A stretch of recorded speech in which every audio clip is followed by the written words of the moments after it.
Morning students. Last class में हमने उद्देश्यों को लिखने की विधि के बारे में देखा था। इसकी 4 विधि आपको बताई गई थी। बीएस ब्लूम की विधि, रॉबर्ट मेकर विधि, रॉबर्ट मिलर विधि और क्षेत्रीय शिक्षा महाविद्यालय मैसूर विधि, RCEM मेथड। अभी तक जो NCERT द्वारा स्वीकृत है, RCEM मेथड द्वारा जो उद्देश्य बताए गए हैं व्यवहारिक रूप से लिखने के, इनको ही प्रयुक्त किया जाता है। आपको भी अपना लेसन प्लान बनाने में, दैनिक पाठ्य योजना बनाने में इन्हीं उद्देश्यों को उपयोग में लाना है। यहाँ पे हम जो RCEM द्वारा वर्गीकृत विभिन्न उद्देश्य हैं इनको समझेंगे। सबसे पहले RCEM मेथड ने 6 उद्देश्य बताए हैं। इन्होंने जो ज्ञान के ब्लूम ने बताए थे, तो उसमें से इन्होंने ज्ञान को, अवबोध को और ज्ञानोपयोग को लिया है। क्रियात्मक में इन्होंने कौशल को, स्किल को सम्मिलित किया है और भावात्मक उद्देश्य में इन्होंने अभिरुचि और अभिवृत्ति को लिया है। इस प्रकार इन्होंने 6 उद्देश्य लिए हैं और उन 6 उद्देश्यों में क्या क्या मानसिक क्रियाएं, मेंटल एक्टिविटीज होती हैं, उन क्रियाओं को बताया है। तो यहाँ पे मैं आपको इनका विस्तार से बता रही हूँ। आपको अपने टॉपिक के अकॉर्डिंग और उस टॉपिक में आपका क्या कंटेंट है, उसके मेन पॉइंट्स क्या हैं, फैक्ट आप कौन से उसमें सम्मिलित कर रहे हैं, उनके आधार पर उद्देश्यों का निर्माण करना है। तो सबसे पहले जो इसका है कि उद्देश्य और उनकी जो क्रियाएं हैं, इसको अगर हम देखें तो इन्होंने 6 उद्देश्य, इसमें पहला उद्देश्य ज्ञान, नॉलेज में इन्होंने 2 प्रकार की क्रियाएं बताई हैं, प्रत्ययस्मरण रिकॉल और प्रत्यभिज्ञान रिकॉग्नाइज। प्रत्ययस्मरण जैसे आपको पहले बता चुके हैं कि जो फैक्ट हम बता रहे हैं उस फैक्ट से रिलेटेड छात्रों को कितना ज्ञान है उसको वो प्रत्ययस्मरण कर सकेंगे, रिकॉल कर सकेंगे। प्रत्यभिज्ञान रिकॉग्निशन कि वो जो नया ज्ञान हम दे रहे हैं स्टूडेंट्स को, उस नए ज्ञान की पहचान कर सकेंगे, उस नए ज्ञान को ग्रहण कर सकेंगे, वो है रिकॉग्निशन।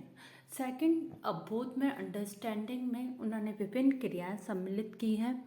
इसमें फर्स्ट है कि स्टूडेंट उदाहरण दे सकेंगे, गिव एग्जाम्पल्स, वर्गीकरण कर सकेंगे, क्लासिफिकेशन कर सकेंगे, तुलना कर सकेंगे, कंपैरिजन कर सकेंगे, कारण स्पष्ट कर सकेंगे, उसका गिव रीजन्स, अंतर कर सकेंगे, डिस्क्रिमिनेट कर सकेंगे, सामान्यीकरण कर सकेंगे, जनरलाइजेशन कर सकेंगे। इनमें से जो आप अपने कंटेंट में ले रहे हैं, आपके जो टीचिंग पॉइंट्स हैं, टॉपिक है, उसके अकॉर्डिंग आप उनको उद्देश्य यहाँ पे लेंगे।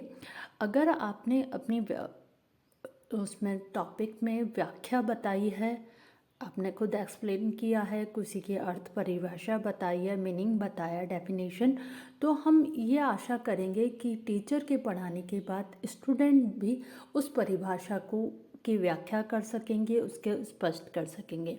अगर आपने स्टूडेंट्स को क्लासिफिकेशन, वर्गीकरण बताया है तो स्टूडेंट्स भी पढ़ने के बाद क्लासिफिकेशन कर सकेंगे। यहाँ पे हम उद्देश्य इस आधार पर लेते हैं कि टीचर के पढ़ाने के बाद स्टूडेंट के बिहेवियर में क्या चेंज हो सकेगा। आप अपने कंटेंट के अकॉर्डिंग ही उद्देश्य इसमें से लेंगे। थर्ड है ज्ञानोपयोग एप्लीकेशन। ज्ञानोपयोग में सबसे पहले है कि दैनिक जीवन में उपयोग कर सकेंगे, use day to day life. अगर हमने जो ज्ञान दिया है वो उनकी डेली लाइफ से संबंधित है तो डेली लाइफ में वो किस प्रकार उपयोग कर सकेंगे ये बताना है। सेकंड, सीखे हुए ज्ञान का स्थानांतरण कर सकेंगे, ट्रांसफ़र ऑफ नॉलेज, कि जो उन्होंने ज्ञान ग्रहण किया है उससे संबंधित अगर वो और कोई टॉपिक पढ़ रहे हैं, रिलेटेड टॉपिक है या अदर सब्जेक्ट में भी उससे रिलेटेड कहीं कोई चीज़ आती है तो वहाँ पे वो अपने नॉलेज को ट्रांसफ़र कर सकेंगे। निर्णय ले सकेंगे, टेक्स डिसीजन, कि हम जो वो ज्ञान ग्रहण करेंगे उसके आधार पर वो डिसाइड कर सकेंगे क्या सही है, क्या गलत है। निष्कर्ष निकाल सकेंगे, कंक्लूजन वो डिराइव कर सकेंगे कि ये कार्य हो रहा है तो इसका क्या परिणाम होगा, क्या निष्कर्ष होगा। भविष्यवाणी कर सकेंगे या पूर्व कथन कर सकेंगे, जिसको हम कहते हैं कि प्रिडिक्शन, कि वो बता सकते हैं अगर हमने उनको मौसम संबंधी परिवर्तन बताए हैं तो कि बारिश आने की संभावना है, आज बारिश हो सकती है या आज आंधी तूफान हो सकता है, वो मौसम देखकर पूर्वानुमान लगा सकेंगे, परिकल्पना बना सकेंगे, फॉर्मुलेशन हाइपोथेसिस, और समस्या का समाधान कर सकेंगे, प्रॉब्लम सॉल्व कर सकेंगे। कि अगर हमने उनको सिखाया है कि इस प्रॉब्लम को इस तरह से सॉल्व करते हैं तो वो आगे भी वैसी ही अगर सिचुएशन आती है, वैसी ही प्रॉब्लम आती है तो उसका सॉल्यूशन निकाल सकेंगे। लास्ट में इसमें है प्राप्त ज्ञान का नवीन संबंधित परिस्थिति में उपयोग कर सकेंगे, कि उन्होंने जो ज्ञान प्राप्त किया है वैसी ही सिचुएशन अगर उनके पास दोबारा आती है तो वहाँ भी वो अपने प्राप्त ज्ञान का न्यू सिचुएशन में उपयोग कर सकेंगे। इसके बाद अगर हम कौशल का देखें, स्किल का देखें, तो स्किल में भी हम ये आशा करते हैं कि हमारे सिखाने के बाद या टीचर के सिखाने के बाद स्टूडेंट क्या क्या कार्य करने में कुशलता प्राप्त कर लेंगे। सबसे पहले वो अगर टीचर ने उनको डायग्राम बनाना सिखाया है तो वो भी उसका नामांकित चित्र बना सकेंगे, मेक डायग्राम। अगर कोई सारणी बनाना सिखाया है, टेबल फॉर्म करना सिखाया है, अंतर की सारणी है, वर्गीकरण की सारणी है, फ्लो चार्ट है, तो वो भी वह सब बना सकेंगे, वो चार्ट मॉडल बना सकेंगे। अगर उनका जो चित्र सारणी चार्ट मॉडल से सूचनाएं एकत्रित कर सकेंगे, वो इंफॉर्मेशन कलेक्ट कर सकेंगे, साथ ही वो आंकड़ों को, डेटा को ठीक प्रकार से संग्रहित एवं वर्गीकृत कर सकेंगे।